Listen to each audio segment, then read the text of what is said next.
prier avant de méditer la parole de Dieu encore. Seigneur, merci d'ouvrir ta parole. Merci pour cette richesse qui a traversé les siècles et qui nous est parvenue. Et nous avons ce privilège encore ce matin de l'ouvrir ensemble. Veuille ouvrir notre cœur, notre intelligence, pour que nous comprenions ce que tu as à nous enseigner ce matin pour ton nom et ta gloire. Amen. Je vais essayer avec vous de terminer le livre d'Esther que nous avons entrepris il y a quelque temps, mais vous vous rendez bien compte que pour tirer l'enseignement de ce livre, il y a quand même, on doit voir l'histoire d'Esther. Or, l'histoire d'Esther risque d'être longue, donc je vais essayer le plus succinctement possible de raconter cette histoire. Or, pour ceux qui n'ont pas entendu peut-être le début, je vais faire un court rappel. L'histoire d'Esther se déroule dans l'Empire perse. Le roi s'appelle Assuérus, que l'histoire a retenu sous le nom de Xerxès. C'est un roi fantasque, un roi qui aime le luxe, qui aime les plaisirs. C'est une civilisation riche, luxueuse, du moins apparemment, de façade. Mais c'est une civilisation corrompue, vermoulue de l'intérieur. Et nous avons fait connaissance avec deux personnages, Esther et son oncle adoptif, qu'il a adopté, parce que Esther avait perdu ses parents, Mardochée. Esther et Mardochée, ce sont deux juifs qui n'ont pas obéi, disons, à l'édit de Cyrus qui invitait les Juifs à retourner dans le pays d'Israël, du moins leurs parents n'ont pas obéi à cet édit, à ce décret. Ils ont préféré rester en Perse parce qu'ils étaient des Juifs assimilés. Ils trouvaient du plaisir, ils avaient leur travail, là ils avaient tout ce qu'il leur fallait. Alors pourquoi retourner en Israël, dans le désert, où il fallait tout reconstruire, alors qu'on était bien dans ce pays de Perse? C'était donc des Juifs assimilés à tel point qu'ils avaient changé leur nom. Esther s'appelait Hadassa, et elle a porté le nom d'Esther. Ishtar, c'est le nom de la déesse de l'amour de Babylone. Et Mardochée a fait de même. Son nom est dérivé de Marduk, un des dieux du panthéon babylonien. Donc, ils ont caché leurs origines. Et Mardochée avait dit d'ailleurs à Esther, surtout ne dis pas que tu es juive, ça pourrait nous causer des soucis, donc pour vivre heureux, vivons cachés.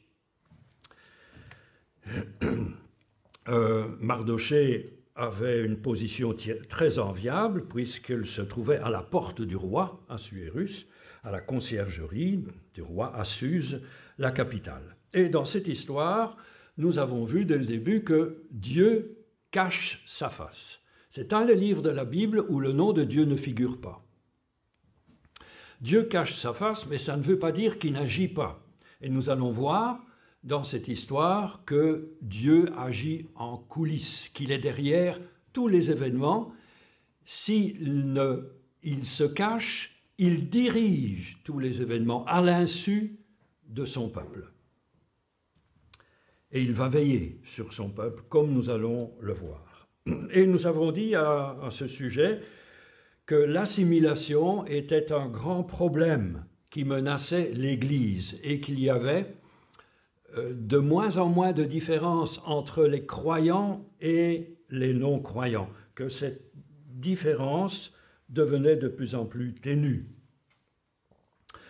Après la mise à l'écart de la reine Vashti, reine de l'Empire perse, c'est Esther qui est devenue reine. Et nous constatons donc que Dieu cache sa face et que déjà, en plaçant Esther sur le trône de Perse, il met disons, un pion. Et il est en train déjà d'agir, bien que le nom de Dieu ne figure pas dans ce livre d'Esther. Nous allons voir que Dieu agit. Alors, nous allons continuer maintenant l'histoire de Esther. Il y a un événement important qui va se dérouler au chapitre 2. Mardochée, qui était assis à la porte du roi, va avoir connaissance d'un complot contre le roi et il va dénoncer les deux eunuques qui sont à l'origine du complot. L'histoire va en rester là, mais ce fait va être inscrit dans le livre des annales et des chroniques des rois de Perse. Et ça, c'est important. Et on voit déjà que dans cette histoire, dans ce fait, qui apparemment n'a pas d'importance, Dieu agit déjà. Il est derrière cela, sa main est là. On va passer cela et nous allons arriver au chapitre 3. Et là, il y a un fait important aussi qui va se passer. Un quatrième personnage va entrer en scène. Et là, je vais lire ce chapitre, une partie du chapitre 3. Ce personnage s'appelle Haman et ce personnage va être élevé par le roi Assuérus au rang de premier ministre, c'est-à-dire de grand vizir. Et il va forcer tout le monde à se prosterner devant lui. Alors, nous lisons dans le chapitre 3, je vais lire moi-même, chapitre 3, les versets 1 à 11. Et c'est ici, à partir de ce moment-ci, que toute l'histoire des Juifs va changer. Après ces choses, le roi Assuérus fit monter au pouvoir Haman, fils d'Hammédatha, l'Agagite. Il l'éleva en dignité et plaça son siège au-dessus de ceux de tous les chefs qui étaient auprès de lui. Tous les serviteurs du roi, qui se tenaient à la porte du roi, fléchissaient le genou et se prosternaient devant Haman, car tel était l'ordre du roi à son égard. Mais Mardochée ne fléchissait point le genou et ne se prosternait point. Et les serviteurs du roi qui se tenaient à la porte du roi dirent à Mardochée, « Pourquoi transgresses-tu l'ordre du roi ?» Comme ils le lui répétaient chaque jour et qu'il ne les écoutait pas, ils en informèrent Haman pour voir si Mardochée persisterait dans sa résolution, car il leur avait dit qu'il était juif. Vous voyez déjà un changement d'attitude chez Mardochée. Il avait dit à Esther, surtout, il faut cacher ses origines, cache ton drapeau, vaut mieux, pour être tranquille, vivre caché. Et voilà maintenant qu'il révèle ses origines, et nous allons voir pourquoi. Et Haman vit que Mardochée ne fléchissait point le genou et ne se prosternait point devant lui. Il fut rempli de fureur, mais il dédaigna de porter la main sur Mardochée seul, car on lui avait dit de quel peuple était Mardochée. Et il voulut détruire le peuple de Mardochée, tous les Juifs qui se trouvaient dans tout le royaume d'Assuérus. Au premier mois, qui est le mois de Nissan, la 12e année du roi Assuérus, on jeta le pour, c'est-à-dire le sort, devant Haman, pour chaque jour et pour chaque mois, jusqu'au 12e mois, qui est le mois d'Adar. Le mois de Nissan, c'est le 3e mois, c'est le mois de mars, hein, c'est le jour de la fête de Pâques, 14e jour. Et le mois d'Adar correspond à notre mois de janvier. Alors Haman dit au roi Assuérus, « Il y a dans toutes les provinces de ton royaume un peuple dispersé et à part parmi les peuples, ayant des lois différentes de celles de tous les peuples et n'observant point les lois du roi. Il n'est pas dans l'intérêt du roi de le laisser en repos.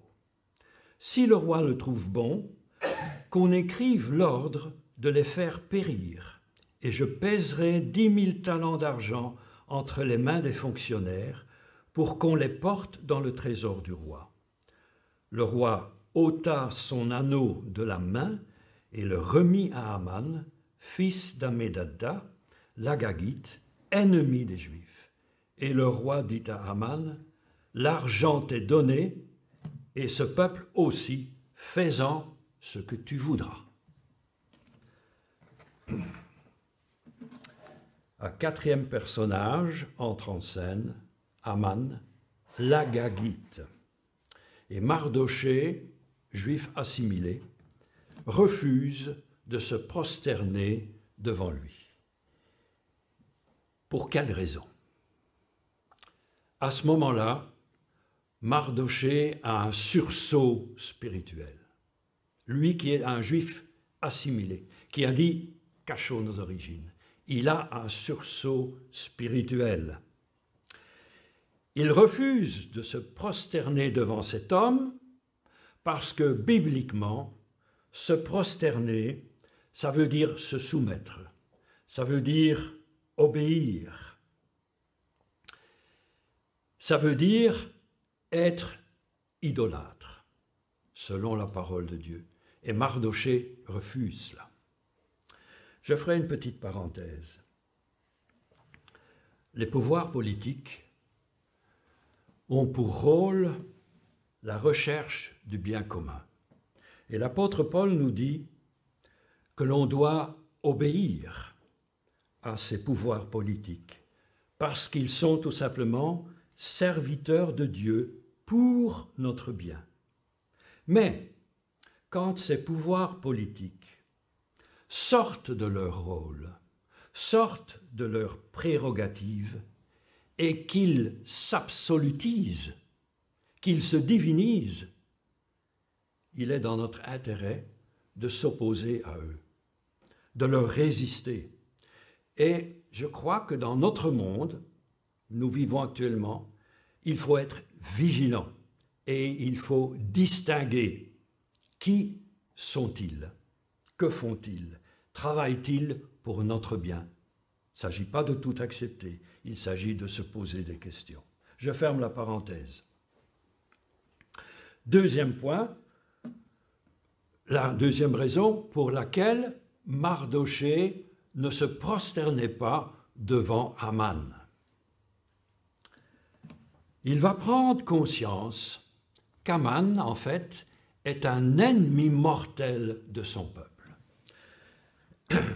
Qui est Aman? La Bible nous donne une indication. Au chapitre 3, Aman, l'Agagite.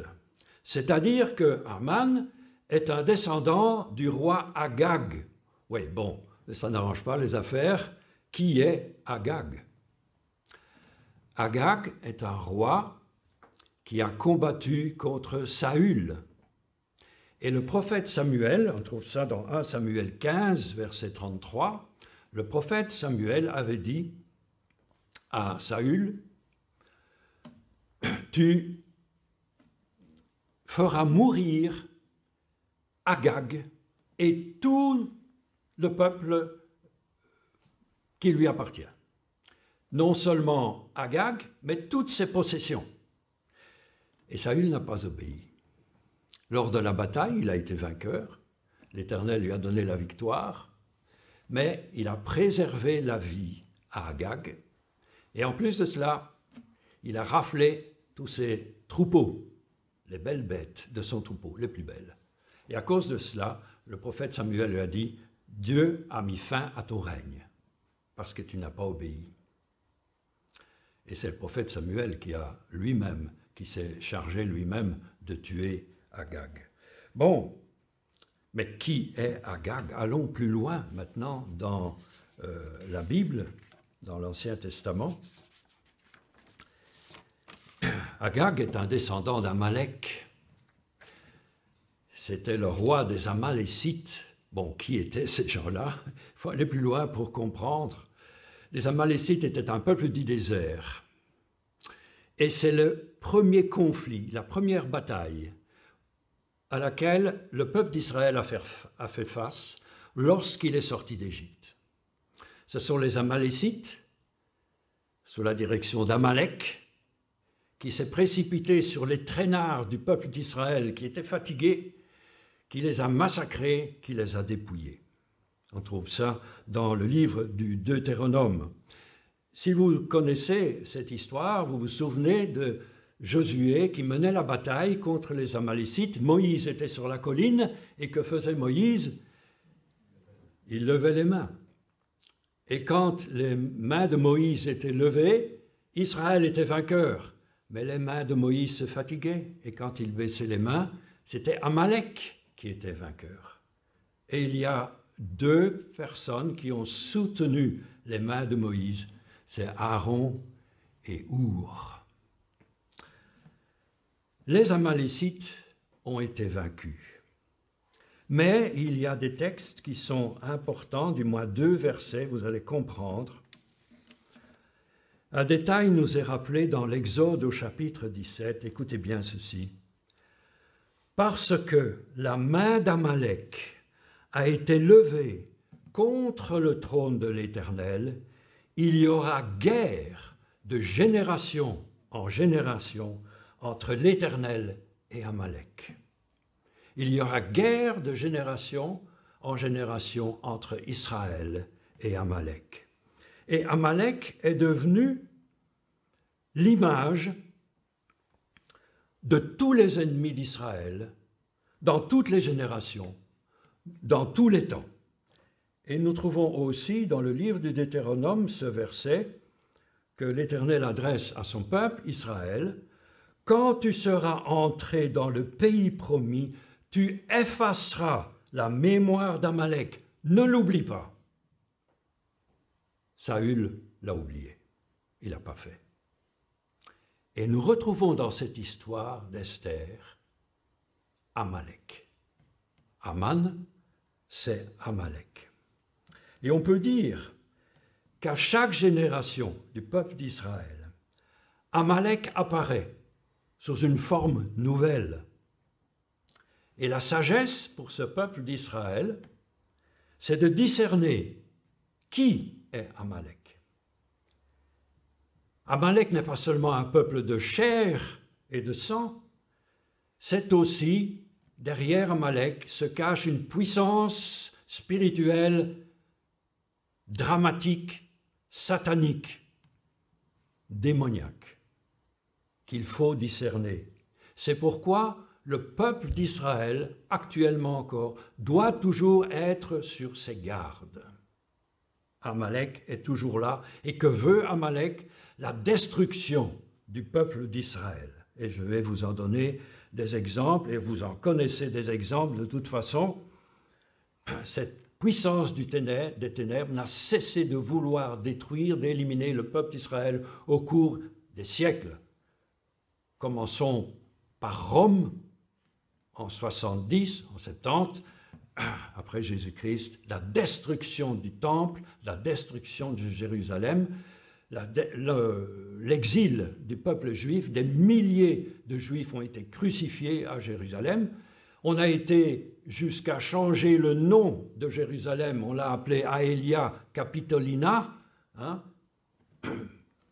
Capitolina, ça fait appel à Jupiter Capitolin. Donc on a voulu éliminer tout ce qui avait une consonance d'Israël. Et le nom Israël, d'ailleurs, n'existait plus. On a changé ce nom Israël et on a mis Palestine. Tout a changé. Et nous nous souvenons des croisades, nous nous souvenons des problèmes de la persécution des Juifs d'Espagne, nous nous souvenons, il n'y a pas si longtemps que cela, de la Shoah, des pogroms de la Shoah. Et en fait, dans cette personne d'Aman, nous retrouvons Hitler. C'est du pareil au même.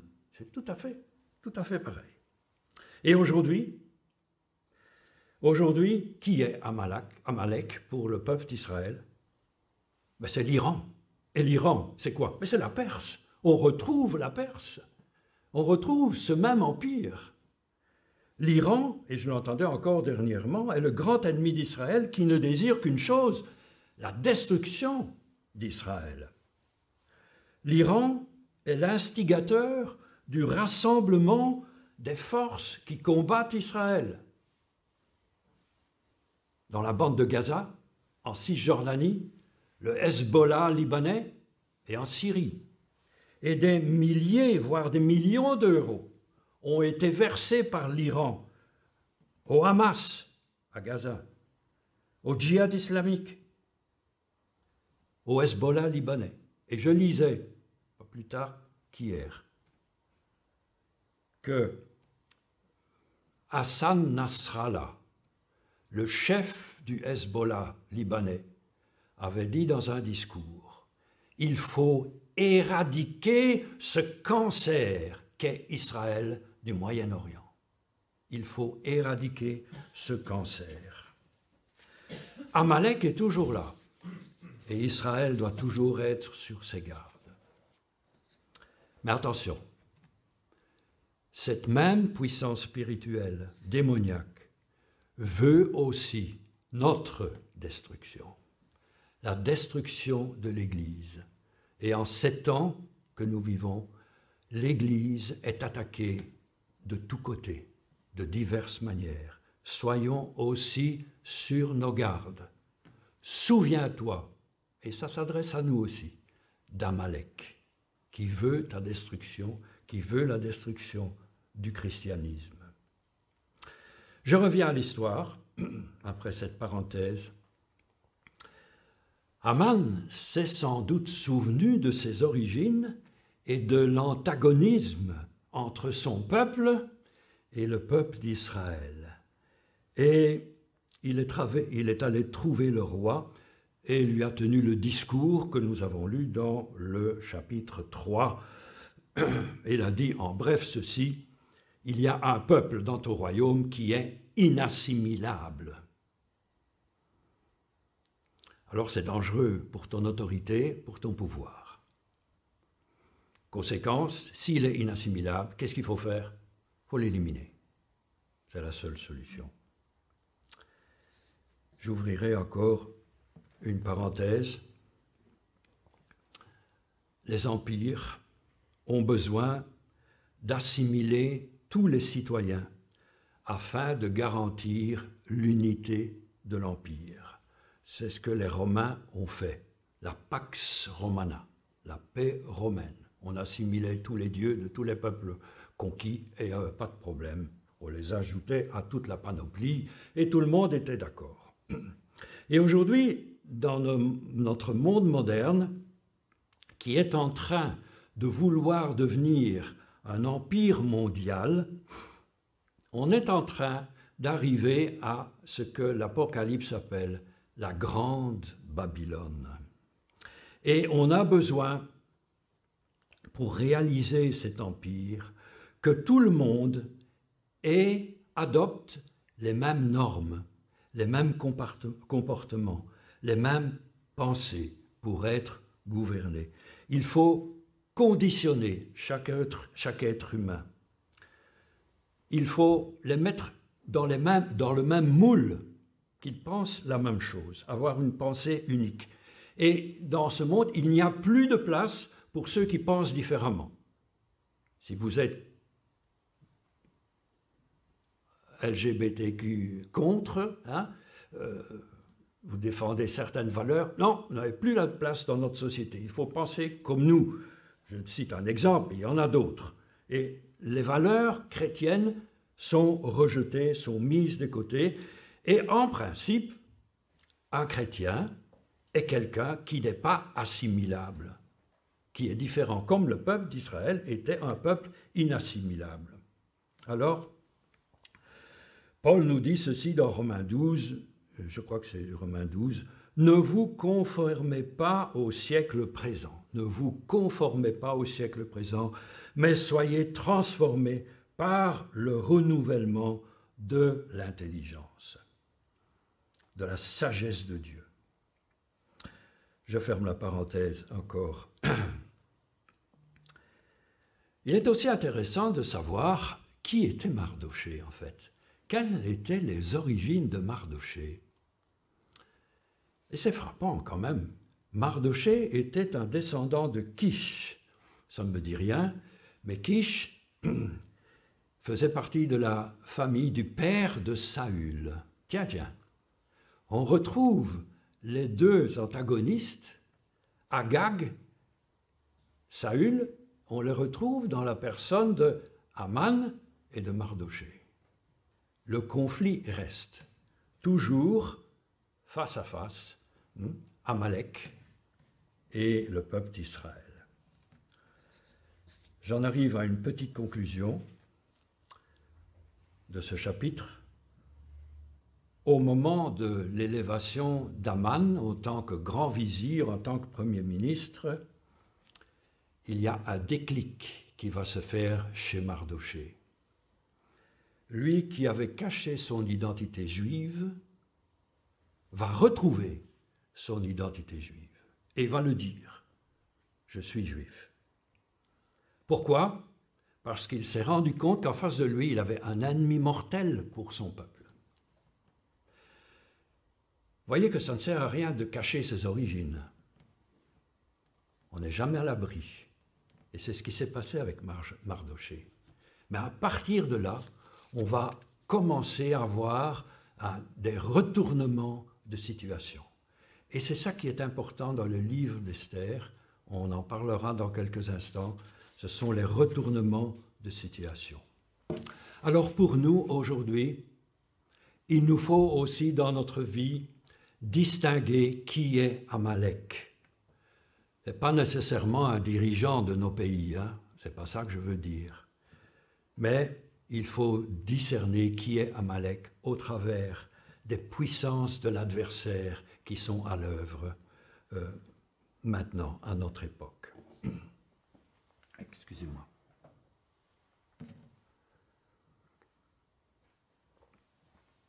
Parce que ce qui est important, c'est que Mardoché s'est réveillé. Il était assimilé. Il s'était assoupi. Et les Juifs, à cette époque, s'étaient aussi assimilés. S'étaient assoupis. Tout va bien. Tout va très bien. Et je pense que nous, chrétiens, nous devons aussi nous réveiller. Ne pas se laisser assoupir. Oh, on jouit de la liberté, on peut se rassembler très facilement. Alors que dans certains pays comme la Chine, comme l'Inde, on a des difficultés de se rassembler. On n'est pas libre. Et on a tendance à s'endormir, à s'assoupir. La parole de Dieu nous invite à nous réveiller. Et Jésus nous dit, quand le Fils de Dieu viendra, quand le Fils de l'homme viendra, trouvera-t-il encore la foi sur la terre? Souvenons-nous d'Amalek. Ça va nous réveiller. Parce que nous devons mener ce combat de la foi. Et là, je me souviens d'un chant qu'on ne chante plus maintenant. Jusqu'à la mort, nous te serons fidèles. Jusqu'à la mort, tu seras notre roi. Je ne me souviens plus des paroles. Je vais lire la première strophe, je crois que je l'ai ici. Jusqu'à la mort, nous te serons fidèles. Jusqu'à la mort, tu seras notre roi. Sous ton drapeau, Jésus, tu nous appelles. Nous y mourrons en luttant avec foi. Jusqu'à la mort, c'est notre cri de guerre, le libre cri d'un peuple racheté. Jusqu'à la mort, nous aurons pour bannière ta croix sanglante, Christ ressuscité. La croix sanglante. Notre frère Frédéric nous en a parlé. Ce matin, on va encore en parler, parce qu'elle apparaît dans ce livre d'Esther. Alors, je vais revenir à l'histoire, au chapitre 3. Aman fait miroiter au roi que le peuple juif constituait une menace pour son pouvoir. Il y a un décret de génocide qui est parti dans tout l'Empire, qui va atteindre les frontières de l'Empire, et on lit ça à la fin du chapitre 3, des lettres renfermant une copie de l'édit, invitaient tous les peuples à se tenir prêts pour ce jour-là. C'est-à-dire quel jour on a tiré au sort, et c'est le 13e jour du mois d'Adar. Donc en fait, les Juifs avaient 12 mois, presque 12 mois, pour préparer une contre-attaque. Et là, on peut dire que dans le tirage au sort, Dieu était là aussi. Il dirige tout. Nous trouvons ça dans le verset 13 du chapitre 3. Les lettres furent envoyées par les courriers dans toutes les provinces du roi pour qu'on détruise, qu'on tue, qu'on fasse périr tous les Juifs, jeunes et vieux, petits-enfants et femmes, en un seul jour, le 13e du 12e mois, qui est le mois d'Adar. Alors maintenant, quelle a été la réaction d'Esther? Quelle a été la réaction de Mardochée et des Juifs? Chapitre 4, Mardochée, ce fut la catastrophe. La catastrophe, c'est la Shoah.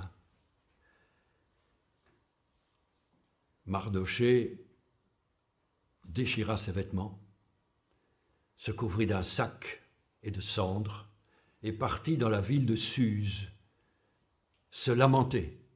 Et tous les Juifs se lamentèrent. C'était une situation catastrophique, inextricable, d'autant plus que le décret du roi était irrévocable. Ce que le roi avait signé, c'était irrévocable. Donc que faire? Heureusement, Dieu a prévu que les Juifs avaient 12 mois pour se tirer d'affaire, pour trouver une solution. Et Mardochée comprit que le plan de Dieu était là. Et Esther était reine. Est-ce que, Esther, tu ne peux pas demander au roi, tu ne peux pas intervenir auprès du roi? Voyez pourquoi Esther était reine. Dieu l'avait placée expressément pour sauver son peuple, parce qu'il connaissait déjà l'histoire, les événements. Tout était prévu. Seulement, il y avait un problème pour Esther. Ça faisait 1 mois qu'Esther n'avait plus paru devant le roi. Et on ne pouvait pas paraître devant le roi comme ça, « Bonjour, je viens, est-ce que tu veux me recevoir ?» Non, non, ça n'allait pas comme ça. Si on paraissait devant le roi et qu'on n'était pas invité, c'était la mort. Donc, elle risquait sa vie, Esther. Elle mettait sa vie en danger. Ça nous est raconté au chapitre 4, mais je voudrais quand même lire ceci au chapitre 4, ce que Mardochée dit à Esther, au verset 13. « Ne t'imagine pas, Esther, que tu échapperas seule d'entre tous les Juifs. Ce n'est pas parce que tu es reine. Quand ils vont savoir que tu es juive, tu vas y passer aussi. Hein. Pardon. T'imagines pas que tu vas échapper parce que tu es dans la maison du roi. Car si tu te tais maintenant, le secours et la délivrance surgiront d'autre part pour les Juifs. Dieu agira, il peut t'utiliser, mais si tu refuses, il va prendre quelqu'un d'autre. Et toi et ta maison, la maison de ton père, vous périrez. Et qui sait, si ce n'est pas pour un temps comme celui-ci que tu es parvenu à la royauté. » Ah, Mardochée est complètement transformé là.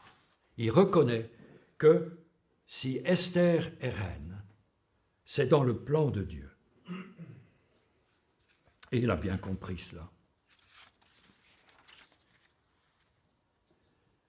Et cette situation dramatique, quelles ont été les conséquences?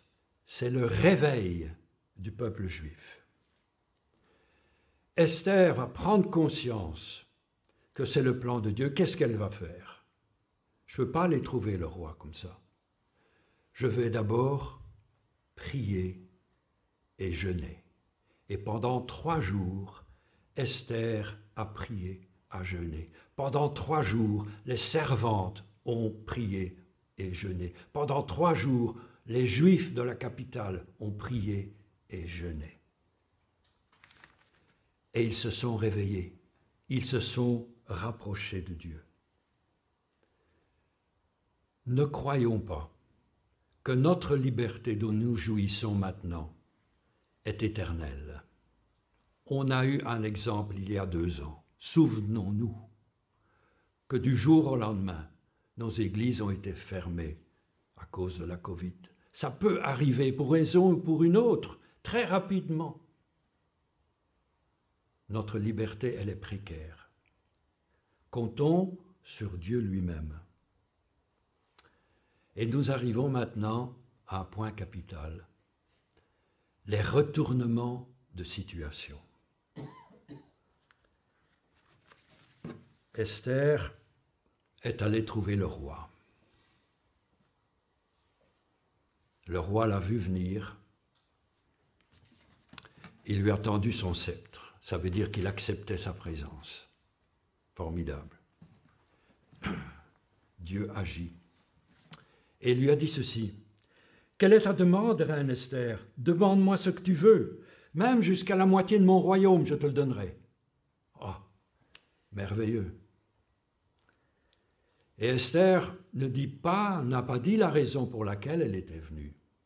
Elle a dit simplement, je vous invite à un festin que je vais organiser avec Aman. Point final. Et le festin eut lieu. Aman sortit du festin, on avait bien bu. Et lorsqu'il sortit du palais du roi, qu'est-ce qu'il vit à la porte du roi? Mardochée. Mardochée qui ne se prosternait toujours pas devant Aman. Et Aman entra dans une grande fureur. Il rentra chez lui, il raconta ça à son épouse et à ses amis. Et ses amis et son épouse lui disent, il n'y a qu'une solution. Si tu veux être tranquille, être en paix, tu dresses une potence et tu pends Mardochée. Comme ça, tu es débarrassé. Et cette nuit-là, le roi n'a pas pu dormir. Et comme il ne dormait pas, il a fait venir un de ses serviteurs. Il a demandé qu'on lui apporte le livre des annales et des chroniques du royaume de Perse. Il a ouvert ce livre des annales, des chroniques, et il a vu ce qui s'était passé. Il s'est souvenu ce qui s'était passé avec Mardochée, vous savez, Mardochée qui avait dénoncé un complot contre lui. Et il s'est informé, il a dit, mais est-ce que cet homme a été récompensé de ce qu'il a fait? Et ses serviteurs lui ont dit non. Et puis, il a entendu du bruit dans la cour du palais. Il dit, c'est qui arrive là? C'est Aman. Ah, c'était le jour. Et il s'est adressé à Aman, il a dit, Aman, j'ai un conseil à te demander. Qu'est-ce que tu ferais pour rendre honneur à un homme qui a sauvé mon royaume, en fait? Et Aman, pensant que c'était pour lui, il dit, oh, je le montrerai sur un beau cheval, un cheval royal, je lui mettrai une couronne, je mettrai un vêtement royal et je promènerai dans la ville, dans la capitale de Suse, et je dirai, voilà ce que le roi fait pour un homme qui a rendu service au roi, qui a sauvé le royaume. Il pensait que c'était pour lui, Aman. Et le roi dit, eh bien, c'est ce que tu vas faire pour Mardochée. Catastrophe. Catastrophe. Et Aman dut obéir. Vous voyez déjà, c'est déjà le premier changement de situation, le premier retournement de situation. Formidable. Comme Dieu retourne les choses, renverse les choses. Mais il y en a d'autres que nous allons découvrir, et là, je vais laisser la lecture. Alors, on va lire le deuxième retournement de situation, parce que Esther va inviter Aman et le roi à un deuxième repas, et là, devant le roi, elle va accuser Aman de génocide. Nous allons lire au chapitre 7, les versets 1 à 10. Le roi et Aman arrivèrent pour prendre part au banquet de la reine Esther. En ce deuxième jour également, pendant le banquet, le roi dit à Esther, « Quelle est ta demande, reine Esther ? Elle te sera accordée. Quelle est ta requête? Jusqu'à la moitié du royaume, elle sera exaucée. » La reine Esther répondit, « Si j'ai trouvé grâce à tes yeux, roi, et si tel est ton bon plaisir, m'accorde ma propre vie pour ma demande et mon peuple pour ma requête. Car nous avons été vendus, moi et mon peuple. On veut nous détruire, nous tuer, nous faire disparaître. Si encore nous avions été vendus comme esclaves et comme servantes, je n'aurais rien dit. Mais l'adversaire ne veut pas le dommage causé au roi. Le roi Xerxès dit à la reine Esther, « Qui est-il et où est-il celui dont le cœur est rempli de tels desseins ?» Esther répondit, « L'adversaire, l'ennemi, c'est Aman, ce mauvais. » Alors Aman fut rempli d'effroi en face du roi et de la reine. Le roi, en fureur, quitta le banquet et sortit dans le jardin du palais. Aman restait là, implorant la reine Esther pour avoir la vie sauve, car il avait bien vu que le roi avait résolu son malheur.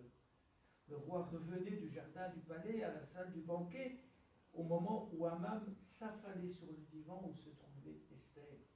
Le roi s'écria, « En plus, on fait violence à la reine en ma présence dans cette maison. » Cette parole, à peine sortie de la bouche du roi, on voilà le visage de Aman. Alors, devant le roi, Harbona, l'un des eunuques, dit, « Il y a justement la potence qu'Aman a dressée chez lui pour Mardochée, qui a parlé pour le bien du roi. Elle est haute de 50 coudées. » Le roi dit, « Qu'on l'y pende. » On pendit Aman à la potence qu'il avait préparée pour Mardochée. Alors la fureur du roi s'apaisa. Quel retournement de situation! La potence, 50 coudées, ça fait 25 mètres à peu près, hein, 25 mètres de haut, qui était réservée pour Mardochée, elle fut réservée pour Aman. Renversement de situation complet. Troisième retournement de situation, on va le découvrir au chapitre 8, les versets 1 et 2. Le jour même, le roi Xerxès remit à la reine Esther tous les biens de Haman, l'adversaire des Juifs. Par ailleurs, Esther apprit au roi que Mardochée était son parent. Le roi le fit venir, il enleva l'anneau royal qu'il avait repris à Haman et le donna à Mardochée. En outre, Esther chargea celui-ci de gérer les biens de Haman. Troisième renversement de situation, l'anneau que le roi Assuérus avait donné à Haman est repris et donné à Mardochée. Quatrième retournement de situation, nous lisons au chapitre 9, les versets 1 à 4. Le 13e jour du 12e mois, c'est-à-dire le mois d'Adar, arriva. C'était le jour où le décret impérial devait être appliqué. En ce jour, les ennemis des Juifs avaient espéré se rendre maîtres d'eux, mais la situation se retourna. Ce furent les Juifs qui se rendirent maîtres de leurs ennemis. Dans les villes de toutes les provinces de l'empereur Xerxès où ils habitaient, ils se regroupèrent pour s'en prendre à ceux qui leur voulaient du mal. Personne ne put leur résister, tant la peur qu'il inspirait s'était emparée de tout le monde. Tous les ministres des provinces, les satrapes, les gouverneurs et les fonctionnaires impériaux soutinrent les Juifs par crainte de Mardochée. En effet, celui-ci occupait un haut rang au palais impérial et sa renommée s'était répandue dans toutes les provinces car il devenait de plus en plus puissant. Merci. Et ce principe de retournement de situation, on le retrouve dans pas mal de livres de la Bible. Et ce principe de retournement de situation, est-ce que ce n'est pas en fait l'espoir de tout croyant quand nous sommes dans l'épreuve? Et en réalité, ce principe, on le retrouve dans les psaumes. Si vous ouvrez les livres des psaumes, ça commence par la lamentation, les lamentations. Ça commence par les peines et ça finit par la louange et l'adoration. C'est aussi ce qui s'est passé dans l'histoire de Joseph. Joseph dit à ses frères, « Il est vrai que vous aviez le dessein de me faire du mal. » Mais qu'est-ce qui s'est passé? Dieu a changé ce mal en bien. Genèse 50. C'est aussi ce que nous dit l'apôtre Paul dans Romains, au chapitre 8, verset 28. Du reste, nous savons que tout contribue au bien de ceux qui aiment Dieu. Tout contribue au bien de ceux qui aiment Dieu. Dieu peut appliquer ce principe de retournement de situation dans nos vies, dans nos épreuves, les plus dures soient-elles, les plus difficiles soient-elles. Mais il y a une chose qu'il faut remarquer. Qu'est-ce qu'ils ont fait, les Juifs? Qu'a fait Esther? Qu'a fait Mardochée? Qu'ont fait les Juifs? La prière et le jeûne. La prière et le jeûne. Et ça n'est pas indiqué dans le livre d'Esther, mais je sais qu'ils sont passés par là. Ils se sont rapprochés de Dieu. Et pour se rapprocher de Dieu, qu'est-ce qu'ils ont fait? Pardon. Pardon. Nous nous sommes éloignés de toi. Ils sont passés par la repentance. C'est essentiel. Sans ça, il n'y a rien qui suit. Ils sont passés par la repentance.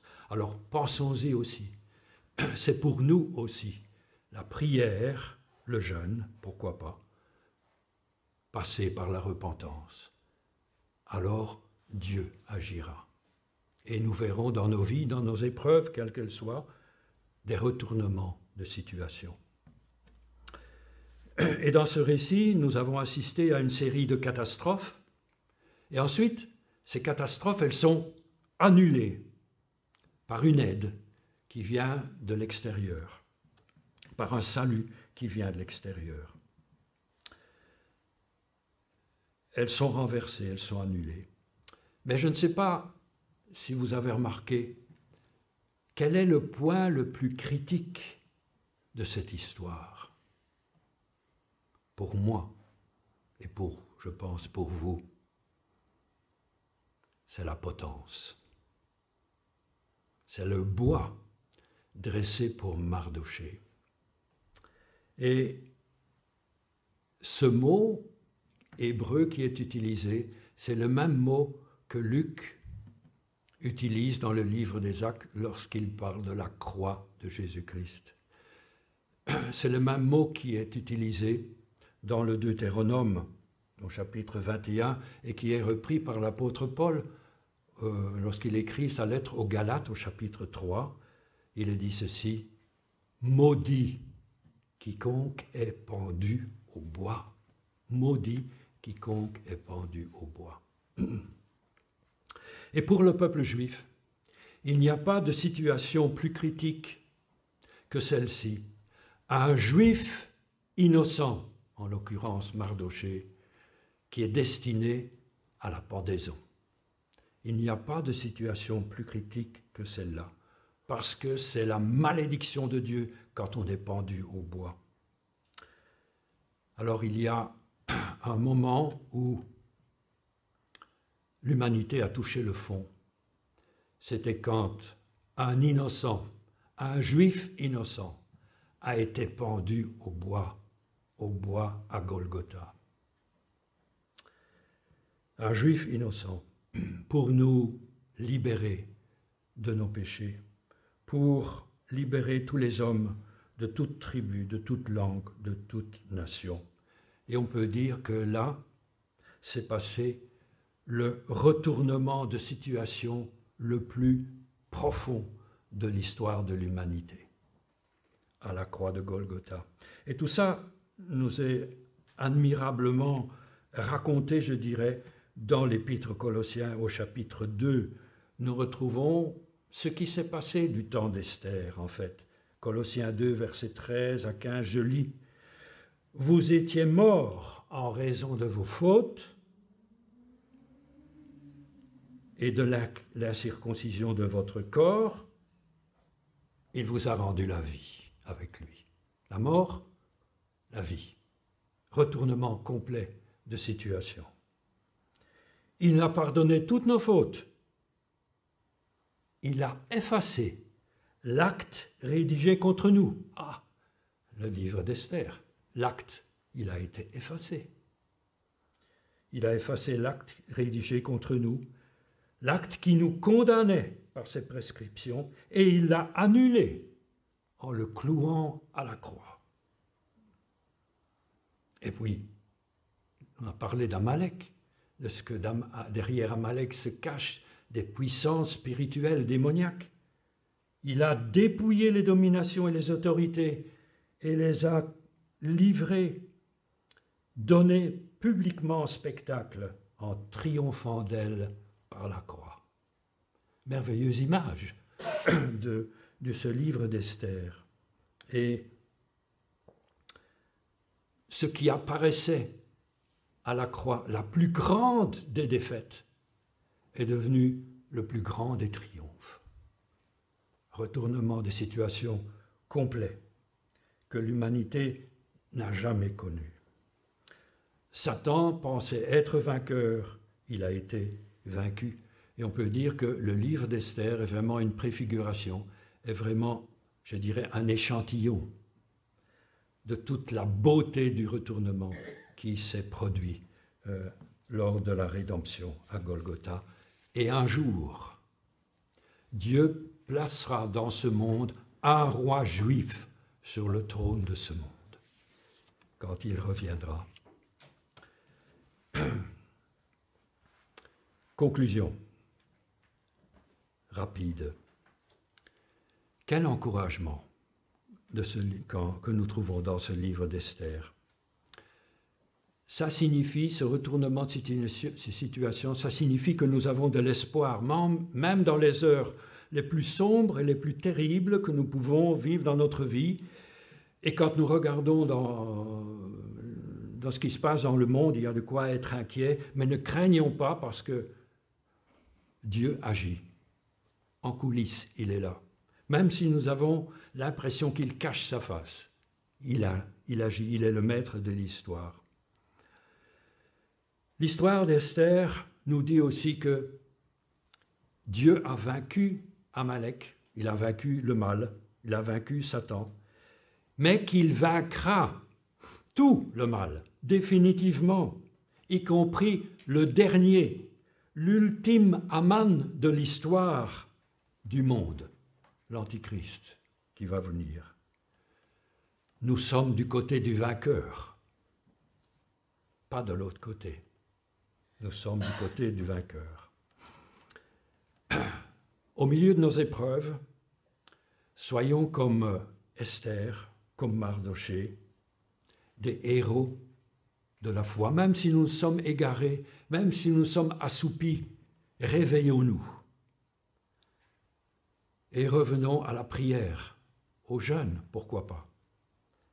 Et alors, Dieu nous donnera ce dont nous avons besoin. Et je dirais aussi que, pour terminer, dans le livre d'Esther, il y a beaucoup de pleurs, il y a beaucoup de souffrances. Et dans notre monde, nous pleurons aussi. Nous pleurons à cause de nos difficultés, de nos souffrances. Nous pleurons peut-être sur l'état de ce monde.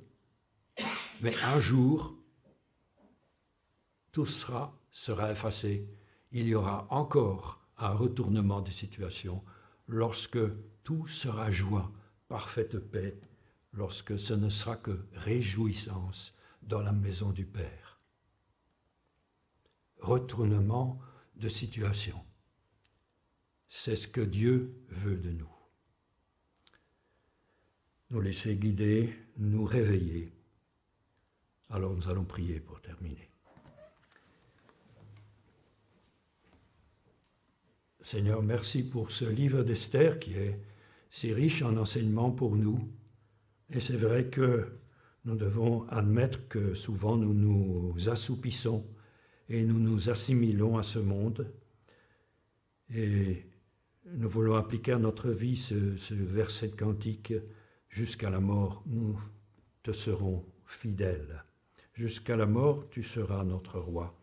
Et dans les dangers, dans les épreuves que nous traversons ou que nous allons traverser, que nous ayons le courage d'Esther et de Mardochée pour résister à toute tentation, à tout compromis et te rester fidèle afin que ton nom soit glorifié, Seigneur. Amen.